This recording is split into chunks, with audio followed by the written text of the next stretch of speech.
نحمدہ ونصلی علی رسولہ الکریم اما بعد فاعوذ باللہ من الشیطان الرجیم بسم اللہ الرحمن الرحیم۔ ربی رضی اللہ تعالیٰ کا قول ہے کہ جس کے پاس کچھ علم میں ہو اسے یہ جائز نہیں کہ وہ دوسرے کاموں میں لگ کر علم کو ضائع کر دے اور اپنے آپ کو ضائع کر دے، علم کو چھوڑ کر اپنے آپ کو ضائع کر دے، یعنی کہ جس کے پاس بھی احادیث اور قرآن میں سے کچھ بھی ہو اس کا حق ہے کہ وہ اس کو آگے پہنچائے۔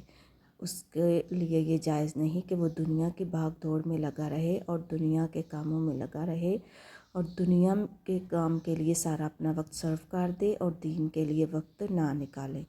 علم والے کا حق ہے کہ وہ اپنے 24 گھنٹوں میں سے کم از کم آدھا گھنٹہ 1 گھنٹہ ضرور اپنے علم کے لیے نکالے۔ تو یہ علم کو پھیلانے کے لیے، علم کو آگے چلانے کے لیے یہ بہت ضروری ہے۔ اگر آپ کو ویڈیو اچھی لگے تو اس کو لائک کیجئے، سبسکرائب کیجئے۔ ہمارا مقصد اس ویڈیو کو بنانے کا یہ ہے کہ آپ تک صحیح روشنی میں، قرآن و حدیث کی روشنی میں آپ کو آگاہ کیا جائے، احادیث کے بارے میں، قرآن کے بارے میں۔ یہ دنیا کی زندگی ہے، یہ ختم ہو جانی ہے، ادھر بیٹھے نہیں رہنا ہم نے۔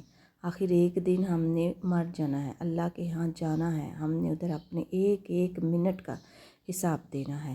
تو اگر آپ کو یہ لگے کہیں زندگی میں کہ آپ اپنا دین